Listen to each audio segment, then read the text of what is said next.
Hello students, welcome to LGI online classes. I am Snehlata.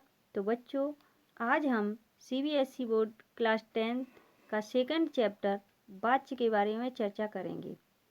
वाच्य का अर्थ होता है बोलने का मुख्य विषय। जो भी हमारी कहे जाने योग्य बात होती है वो हमारी कहलाती है वाच्य। वाच्य शब्द संस्कृत की वच धातु से बना है, जिसका अर्थ होता है कहे जाने योग्य अथवा बताने योग्य, यानी कि बोलने का विषय। क्रिया के जिस रूप से यह ज्ञात हो कि वाक्य में प्रयुक्त क्रिया का प्रधान विषय कर्ता, कर्म अथवा भाव है, उसे वाच्य कहते हैं।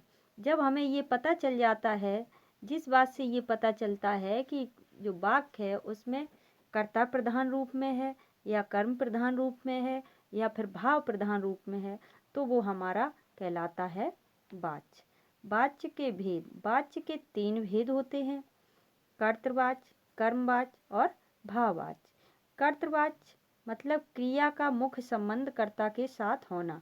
जो क्रिया है उसका सीधा संबंध कर्ता से होता है कर्तृवाच्य में। कर्मवाच्य क्रिया का मुख्य संबंध कर्म के साथ होना। जो क्रिया होती है उसका सीधा संबंध हमारा होता है कर्म के साथ। भाववाच्य क्रिया का मुख्य संबंध भाव के साथ, अर्थात क्रिया खुद ही मुख्य हो जाए। जो क्रिया होती है वो मुख्य भूमिका में जब हो जाती है तो वहाँ पे न कर्ता प्रधान होता है न कर्म प्रधान होता है, वहाँ पर भाव की प्रधानता होती है। कर्तृवाच्य जिस वाक्य में कर्ता की प्रमुखता होती है, अर्थात क्रिया का प्रयोग कर्ता के लिंग वचन कारक के अनुसार होता है, कर्तृवाच्य कहलाता है। जो हमारा कर्तृवाच्य होता है उसमें जो कर्ता होता है वो प्रधान विषय होता है। जो भी बात कही जाती है वो कर्ता के बारे में कही जाती है, और जो क्रिया के लिंग वचन होते हैं वो कर्ता के अनुसार ही चलते हैं।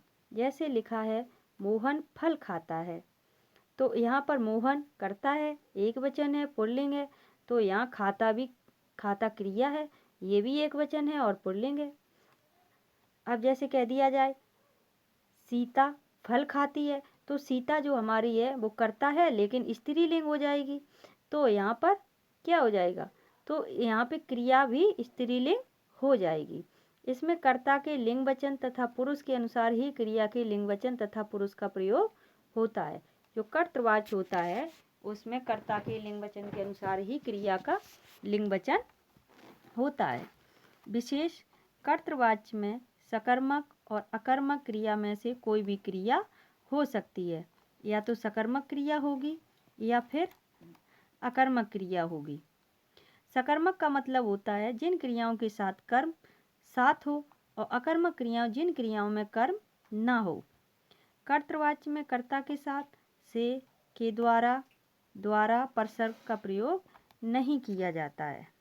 जो कर्तृवाच्य होता है इसमें ये जो से और के द्वारा परसर्ग का प्रयोग हम नहीं करते हैं, क्योंकि कर्ता ही मुख्य भूमिका में होता है। सेकंड आता है हमारा कर्मवाच्य। जिस वाक्य में कर्म की प्रधानता हो और कर्ता गौड़ हो, अर्थात ये पता चले कि वाक्य में कर्म प्रधान है, तो वो हमारा कहलाता है कर्मवाच्य। जैसे रागनी से गाना गाया जाता है, यहाँ कर्म की प्रधानता है ना कि कर्ता की। जो हमारा प्रधान विषय गाना गाया, तो यहाँ पे रागनी हमारी स्त्रीलिंग है, लेकिन यहाँ पर गाना गाया जाता है तो क्रिया हमारी कैसी है, पुल्लिंग, और रागनी हमारी स्त्रीलिंग है। तो यहाँ पे रागनी से हमें कोई लेना देना नहीं है, यहाँ पे कर्म है गाना, तो गाना क्या है, हमारा पुल्लिंग है, तो यहाँ पर क्रिया भी हमारी क्या हो गई, पुल्लिंग। विशेष कर्मवाच्य में कर्म की प्रधानता होती है, सदैव सकर्मक क्रिया का प्रयोग होता है। कर्मवाच्य में से के द्वारा परसर्ग जोड़ दिया जाता है। जो कर्मवाच्य होता है उसमें सदैव कर्म की प्रधानता होती है, और हमेशा ये याद रखा जाता है कि उसमें सदैव ही सकर्मक क्रिया का प्रयोग होता है, अकर्मक क्रिया का प्रयोग नहीं होता है। कर्मवाच्य में जो परसर्ग होता है के द्वारा और से, इनके माध्यम से हम वाक्यों को पूर्ण करते हैं। धन्यवाद।